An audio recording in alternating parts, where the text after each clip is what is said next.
الشیطان الرجیم بسم اللہ الرحمن الرحیم وَإِذَا حَضَرَ الْقِسْمَةَ أُولُو الْقُرْبَى وَالْيَتَامَى وَالْمَسَاكِينِ فَارْزُقُوهُم مِّنْهُ وَقُولُوا لَهُمْ قَوْلًا مَّعْرُوفًا وَلْيَخْشَ الَّذِينَ لَوْ تَرَكُوا مِنْ خَلْفِهِمْ ذُرِّيَّةً ضِعَافًا خَافُوا عَلَيْهِمْ فَلْيَتَّقُوا اللَّهَ وَلْيَقُولُوا قَوْلًا سَدِيدًا وَإِذَا حَضَرَ الْقِسْمَةَ أُولُو الْقُرْبَى، اور جب وراثت اور میراث کو تقسیم کے وقت وہ رشتہ دار کے جو وارث نہیں ہیں وہ حاضر ہو جائیں، والیتامى اور یتیم، والمساکین اور مسکین، فارزقوہم منہ، تو اس میں سے کچھ آپ انہیں دے دو، وقولوا لہم قولا معروفا، اور ان سے بات کرو، اچھے طریقے سے بات کرنا، ولیخشى الذین لو ترکوا، اور ڈرنا چاہیے ان لوگوں کو، لو ترکوا من خلفہم ذریۃ ضعافا، اگر وہ اپنے پیچھے اپنی اولاد کو کمزور اور چھوٹے چھوڑ جائیں، خافوا علیہم، خوف ہوگا ان کو ان اولاد کے بارے میں، فلیتقوا اللہ، تو انہیں چاہیے وہ اللہ سے ڈریں، ولیقولوا قولا سدیدا، اور وہ درست بات کریں۔ میرے محترم بزرگوں اور دوستو، پچھلے درس میں یہ گزرا تھا وراثت کے تقسیم کے بارے میں، کہ وراثت میں مردوں کا بھی حصہ ہے، عورتوں کا بھی حصہ ہے، عورتوں کو محروم نہیں کیا جائے گا، تھوڑی وراثت ہو، زیادہ ہو، مال تھوڑا ہو، زیادہ ہو، وہ ضرور تقسیم کیا جائے گا، اور سب ورثاء میں تقسیم کیا جائے گا۔ وہاں ایک بات یہ گزری تھی کہ ہر قریب والا دور والے کو محروم کر دیتے ہیں۔ قریبی رشتہ دار ذوی الفروض جن کے حصے قرآن میں مقرر ہیں وہ موجود ہیں تو دوسروں کو حصہ نہیں ملے گا، وہ موجود نہیں ہے تو پھر عصبات کو ملے گا، کل میں نے اس کی وضاحت کر دی تھی، وہ نہیں تو پھر ذوی الارحام جو ماں کی طرف سے رشتہ دار قریبی ہیں ان کو حصہ ملے گا، کل اس کی وضاحت کی تھی۔ اور ایک بات کل کے درس میں یہی آئی تھی کہ پوتا جو ہے اس کو حصہ نہیں مل سکے گا، محروم ہو جائے گا۔ کیوں؟ جب پوتا موجود ہے اور اس آدمی کا جو مر رہا ہے اس کا بیٹا بھی موجود ہے تو اس بچے کا چچا موجود ہے، اور وہ چچا اپنے والد کے زیادہ قریب ہے اور اس بچے کے دادا کے زیادہ قریب ہے، تو ہر قریب والا دور والے کو محروم کر سکتا۔ تو اب اس میں پھر پوتا جب وہاں محروم ہو رہا ہے تو ان کا کیا کیا جائے؟ مجھ سے کل بھی پوچھا تھا ایک ساتھی نے درس کے بعد کہ پھر پوتے کا کیا ہو؟ تو قرآن کریم کا یہ نظام جو ہے، اس کی خوبی اور خوش اسلوبی کو آپ اس سے دیکھیے کہ ایک طرف خود قرآن ہی کا یہ بتایا ہوا عادلانہ ضابطہ یہ ہے کہ قریب والا اس کے مقابلے میں دور والا محروم ہو جائے گا، اور دوسری طرف اب قرآن مجید نے وہ محروم ہونے والے جو دور کے رشتہ دار ہیں ان کی حسرت اور ان کی دل شکنی جو ہے وہ بھی گوارا نہیں فرمائی، اور ان کے لیے مستقل یہ آیت اتار دی۔ اور اس آیت میں کیا بتا دیا؟ فرمایا اگر تقسیم کے وقت وہ لوگ موجود ہیں قریبی رشتہ دار جن کی وراثت میں حصہ نہیں، وارث نہیں بن سکتے، پوتا موجود ہے لیکن اس بچے کا چچا بھی موجود ہے، اس کی پھوپھی بھی موجود ہے، اب یہ تو دور کا ہوا۔ فرمایا اگر یہ دور کے رشتہ دار موجود ہیں، غریب ہیں، مسکین ہیں، یتیم ہیں، تو پھر کیا کرنا چاہیے؟ تو فرما دیا کہ پھر ان آدمیوں کو جو وارث ہیں انہیں چاہیے کہ ان کو کچھ نہ کچھ حصہ دے دیں، ان کا حصہ مقرر نہیں قرآن میں، لیکن اپنے پاس سے کچھ حصہ دے دیں، چونکہ وہ محروم ہو رہے ہیں، ان کی دل شکنی ہو رہی ہے۔ جب ان کی دل شکنی ہو رہی ہے تو یہ اپنے اختیار سے اپنے مال میں سے کچھ حصہ ان کو دے دیں، اور ان کو دیں گے تو یہ ان کو یہ ان کا مال دینا یہ صدقہ کا ذریعہ بنے گا اور ثواب کا ذریعہ بنے گا۔ کیوں؟ اللہ نے ان کو بغیر محنت کے یہ دیا، اللہ نے ان کو بغیر کسی اور بات کے دے دیا، محض اللہ کا فضل ہے۔ اور جب اللہ نے انہیں اپنے فضل سے دیا ہے تو اس موقع پر یہ دیتے ہوئے تنگ دل نہ ہوں، بلکہ ان کو چاہیے کہ رشتہ داروں کی دل شکنی اور اس حسرت کا ازالہ کر لیں، اور جب اس کا ازالہ کریں تو پھر اس کا یہ ہے کہ مثلاً اب چچا موجود ہے تو وہ اپنے بھتیجے کو اپنے حصے میں سے کچھ دے دے، پھوپھیاں ہیں وہ اپنے بھتیجے کو اپنے حصے میں سے دے دیں، لہٰذا انہیں اس طرح دیا جائے۔ لیکن ایک بات ذہن میں رہے، کل بھی میں نے عرض کیا تھا کہ اس میں کیا ہوتے ہیں، نابالغ بچے بھی ہوتے ہیں، ان کے حصے میں سے نہیں دیا جائے۔ 3 شرطیں ہیں ان میں، جن کا حصہ ہے وہ دیں، جو غائب ہیں ان کے مال میں سے نہیں دیں گے،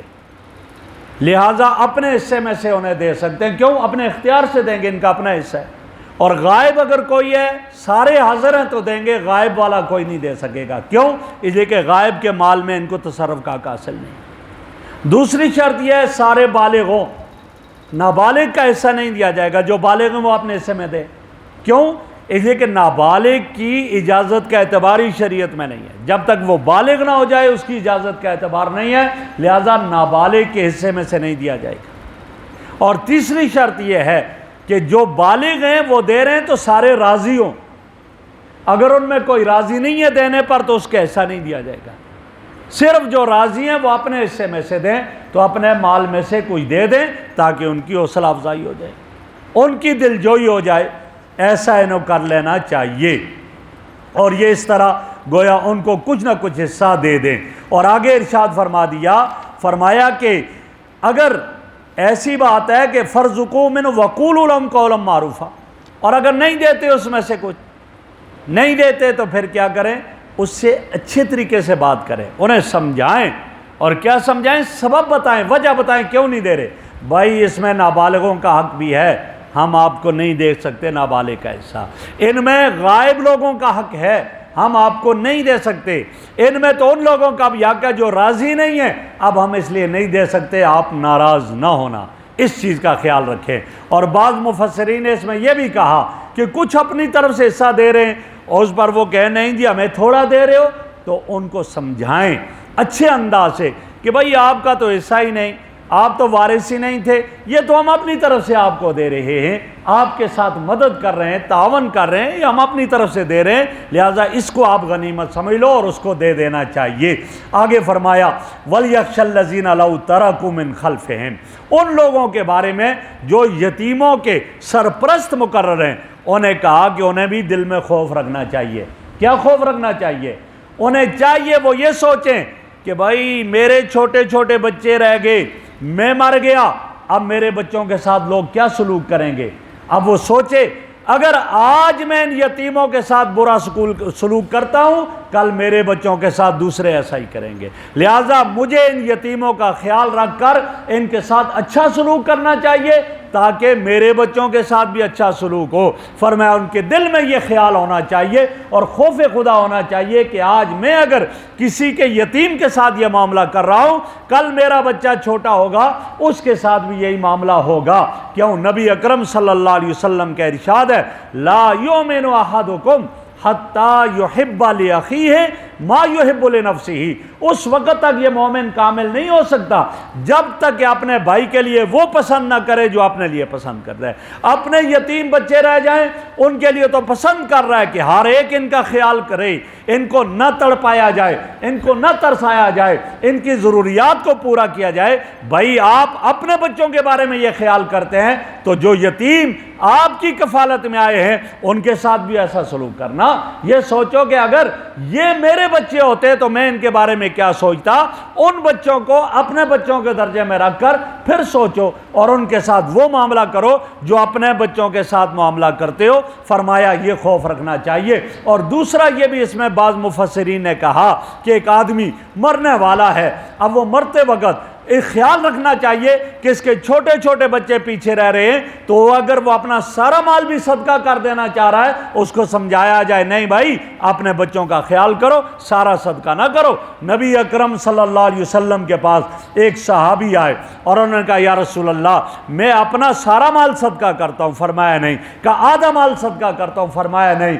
فرمایا تم اپنا تہائی مال صدقہ کرو، کیوں؟ تمہاری اولاد پیچھے ہے، تمہارے بچے پیچھے ہیں، کل وہ کس سے مانگتے پھریں گے، کس کے سامنے ہاتھ پھیلائیں گے؟ لہٰذا ان کا بھی خیال رکھو اور ان کے لیے چھوڑو۔ تو یہاں اسی کا تذکرہ ہوا، فرمایا وَلْيَخْشَ الَّذِينَ، ان لوگوں کو ڈرنا چاہیے اور یتیموں کے بارے میں خوف دل میں رکھنا چاہیے، لَوْ تَرَكُوا مِنْ خَلْفِهِمْ، یہ سوچیں اگر یہ پیچھے چھوڑ دے اپنی اولاد کو، ذُرِّيَّةً ضِعَافًا، چھوٹی اولاد یہ مر جائیں اور ان کی اولاد یتیم رہ جائے، خافوا علیہم، اور انہیں خوف ہوگا ان کے بارے میں کہ ان کا کیا بنے گا، فَلْيَتَّقُوا اللَّهَ، تو دوسرے یتیموں کے بارے میں بھی ان کو اسی طرح اللہ سے ڈرنا چاہیے اور یہی خوف دل میں رکھنا چاہیے کہ مجھے ان کے بارے میں خیال کرنا چاہیے، ان کے مال کو نہ خود ہڑپ کروں اور ان کے مال کو نہ کسی اور طرح میں ضائع کروں، ایسا نہیں کرنا چاہیے۔ لہٰذا انہیں یہ سوچنا چاہیے، وَلْيَقُولُوا قَوْلًا سَدِيدًا، اور ان کے ساتھ اچھے انداز سے بات کرنی چاہیے،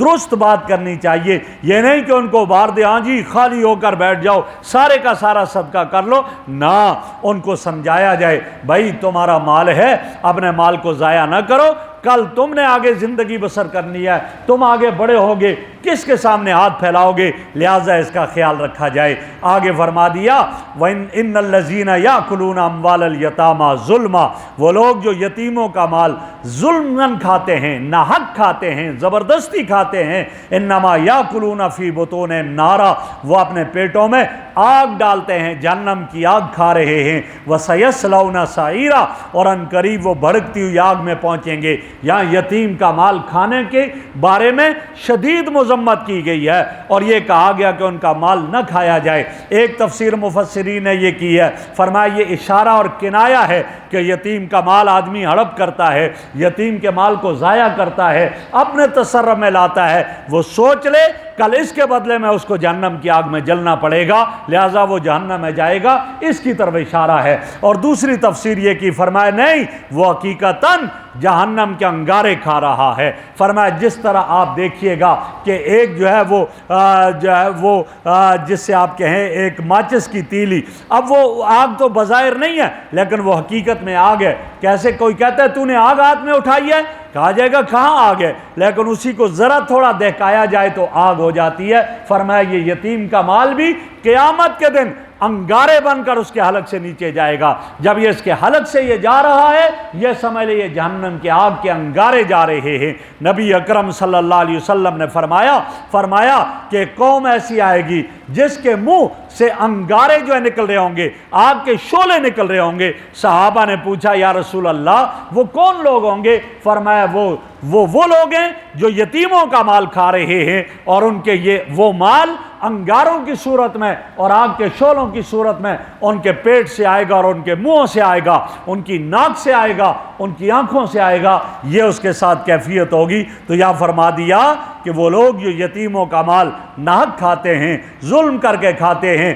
انما یاکلون فی بطونہم نارا، تو وہ اپنے پیٹوں میں جہنم کے انگارے ڈال رہے ہیں، اس کو کھائیں گے۔ وَسَيَصْلَوْنَ سَعِيرًا، اور ان قریب وہ بھڑکتی ہوئی آگ کے اندر داخل کیے جائیں گے۔ یہ اس کا انجام ہوگا جو ان کے ساتھ یہ معاملہ ہوگا۔ تو پتہ چلا کہ آدمی ان چیزوں سے بچے تاکہ کل قیامت کے دن اس کو راحت اور سکون حاصل ہو جائے۔ اللہ رب العزت ہمیں عمل کی توفیق عطا فرمائے۔